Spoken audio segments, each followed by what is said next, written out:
Kita sering mendengar kalimat, tanpa cinta hidup ini akan terasa hampa.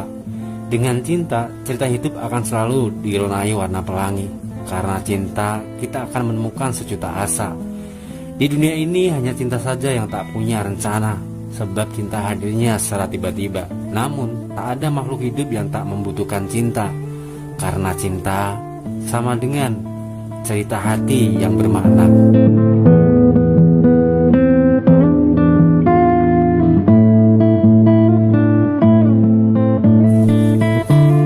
Tidaklah heran jika ada sepasang kasih yang dimabuk cinta dan dengan bekal cinta itu pada akhirnya mereka menikah. Namun setelah menjadi pasangan sah, malah berpisah dan penyebabnya adalah cinta. Cinta lain yang hadir di tempat yang salah. Kalian percaya nggak jika itu bisa saja kita alami?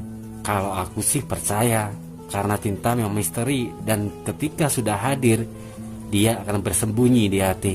Dan siapa yang bisa melihat isi hati? Mungkin saat ini di hati kalian juga ada cinta lain, cuman kalian terlalu lihai menyimpannya, hingga pasangan kalian masih melihat kalian adalah pasangan yang setia, padahal itu sudah masuk dalam kategori selingkuh hati. Ingat, tak ada yang lebih menyakitkan dari sebuah selingkuh selain selingkuh hati, karena keberadaannya yang tak tampak dan tersembunyi.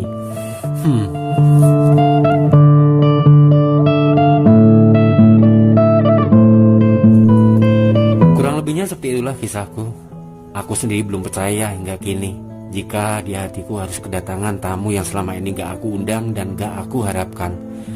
Namun kehadirannya mampu menguncangkan sisi hati, dan tamu itu adalah cinta, dan aku tak berdaya.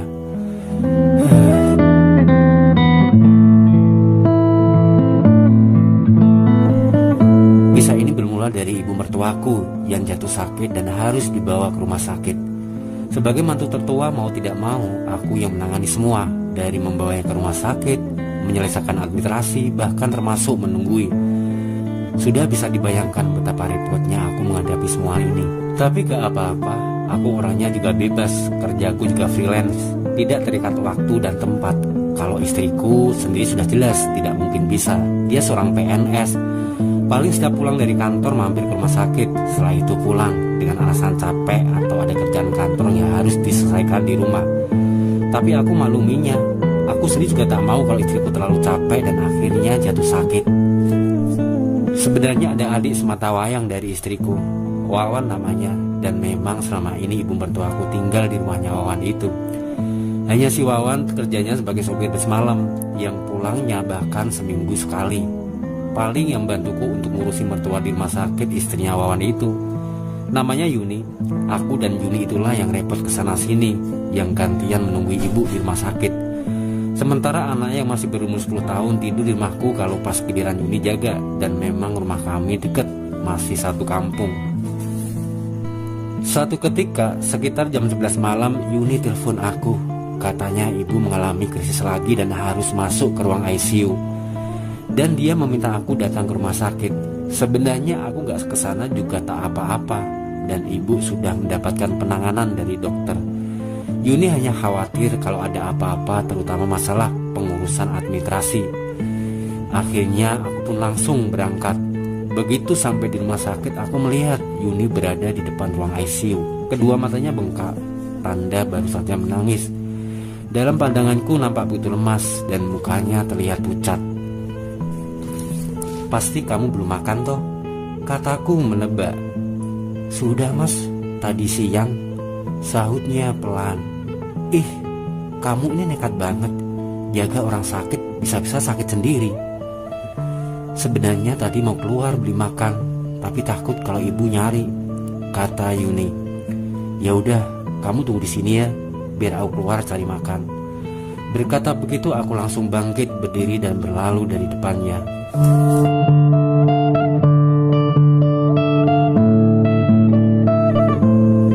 Sebenarnya aku sama Yuni tidaklah dekat.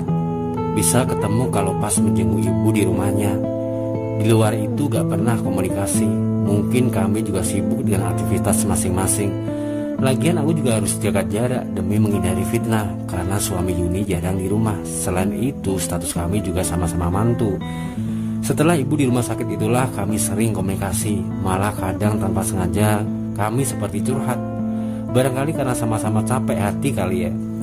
Kenapa justru kami yang anak-anak mantu yang begitu sibuk dan khawatir dengan keadaan ibu, sementara anak-anaknya sendiri nampak biasa. Wawan sendiri dengan alasan kerja ketika dikabari ibunya sakit, dengan nada santainya bilang, "Aku gak bisa pulang, kamu urus aja sama Mbak Kinan ya." Kinan sendiri, istriku itu justru seperti pasrah bongkokan ke aku, mentang-mentang PNS, jadi seenaknya saja melempar tanggung jawab. Dan entah kenapa, akhir-akhir ini aku selalu memperhatikan Yuni. Melihatnya seolah ada rasa kasihan yang menyelinap dalam hatiku. Bahkan aku mengkhawatirkannya kalau sampai dia jatuh sakit karena kecapean menjaga ibu. Aku juga merasa heran sendiri, kok baru sekarang nyadar kalau Yuni itu cantik. Aku mencoba membuang pikiran negatif yang mulai muncul di pikiranku. Dan aku pastikan perasaan itu muncul karena kami merasa senasib di keluarga ini. Gak lebih.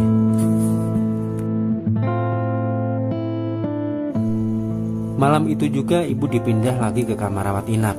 Kami mengikuti perawat saat membawa ibu ke kamar. Dan mungkin karena sedih atau merasa kasihan dengan kondisi ibu mertua, membuat Yuni menangis tak henti-henti. Aku tak tega melihatnya. Suara isakannya membuat hatiku jadi terenyuh. Padahal aku orangnya gak kuat kalau menghadapi situasi seperti ini. Situasi haru yang membuat hatiku seperti layu. Hingga dengan perasaan haru aku rengkuh Yuni dan aku peluk. Niatku cuma ingin menguatkan hatinya saja. "Sudah, gak usah nangis, ibu baik-baik saja kok," kataku masih mendekapnya dan satu tanganku mengusap punggungnya. Reaksi tak terduga dari Yuni spontan membuat darah di tubuhku mendesir. Dia malah memelukku erat sekali. Suara isakannya semakin kuat. "Aku hanya sedih kok mas, dengan kondisi ibu seperti ini ternyata gak membuat anak-anaknya peduli," katanya di sela isaknya. "Loh, suamimu kan kerja, Mbak Kinan sendiri di rumah jagain Harsa sama anakmu," ujarku masih mendekapnya. Yuni tak menyahut. Suara isakannya berangsur hilang. Sepertinya sudah mulai tenang. Perlahan aku melepas pelukannya dan aku beranikan diri untuk mengusap air mata di kedua pipinya. Aku menentunya untuk duduk di sofa dan kami duduk di situ. Sementara ibu masih belum sadar karena pengaruh obat bius yang tadi disuntikan di ruang ICU. "Kalau kamu sudah ngantuk, tidur saja biar aku yang jaga," kataku. Kami duduk bersebelahan, hanya beberapa senti saja jarak di antara kami. "Aku belum ngantuk mas. Mas Ardi kalau mau tidur, tidur saja." "Ya, nanti kalau ngantuk pasti tidur. Sekarang belum," jawabku. Selanjutnya kami ngobrol apa saja, tentang rumah tangga masing-masing, tentang apa saja yang tak ada ujung pangkalnya. Kadang kami juga sedikit bercanda. Sampai akhirnya Yuni cerita tentang Wawan yang suka bermain perempuan. Dalam hati aku membatin, supir memang identik dengan dunia perempuan kok. Tapi yang terucap dari mulutku ini, "Sabar, orang hidup pasti dapat ujian. Yang penting suamimu masih bertanggung jawab menafkahi kamu." Setelah berkata begitu, aku meraih jemarinya dan menggenggamnya kuat-kuat. Niatku hanya ingin memberikan kekuatan batinnya saja, tak lebih. Mendadak Yuni terisak, menangis lagi. Air matanya begitu cepat membanjiri pipinya. Tentu saja aku kaget dan heran. "Kenapa menangis?" tanyaku. "Sebenarnya Mas Wawan punya istri lagi." "Apa?" ucapku setengah memekik. Aku menoleh ke ibu, siapa tahu terusik dengan suaraku barusan. Tapi tidak, masih tenang di ranjangnya. Perlahan aku raih tubuh Yuni dan aku peluk erat-erat lagi. Dia juga membalas pelukanku dan membenamkan wajahnya di dadaku. Aku bisa merasakan betapa air mata itu bagai anak sungai hingga bajuku basah. Aku benar-benar gak ngira Wawan tega melakukan itu. Lagian kurang apa istrinya? Yuni cantik dan pasti juga pilihannya. Ya, manusia memang tidak pernah bisa melihat miliknya lebih baik dari yang lain. Selalu kurang dalam kecukupan. Masih ingin nambah padahal sudah berlimpahan. Dan entah karena aku merasa kasihan atau ikut terharu, perlahan aku angkat kepalanya dan aku tatap lekat-lekat mata yang lembab itu. Dan secara perlahan juga aku mencium pipinya yang basah itu. Sejurus aku merasa heran dengan apa yang tengah aku lakukan.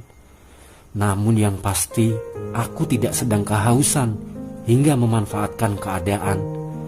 Dan reaksi Yuni hanya diam saja dan malah memejamkan mata, serta merta memancing keberanianku untuk kembali mendekatkan muka ini ke mukanya.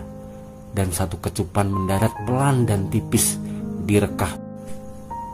Hingga sekuntum mawar merekah yang indah itu kusentuh dalam kehangatan yang basah. Selanjutnya ada hening yang bicara, ada sepi yang berkata-kata. Dan entah siapa yang memulai. Kami merangkai bait-bait puisi bersama lantunan lagu tanpa nada. Sejenak ada keraguan dan aku berbisik, bisakah ini menyembuhkan luka-luka? Kamu mengangguk dalam diam. Selebihnya waktu pun enggan menyaksikan saat kami bersama merendah keindahan yang hitam dan hening malam yang menyatukan kami bersama hilangnya nurani dalam rengkuhan dinginnya malam.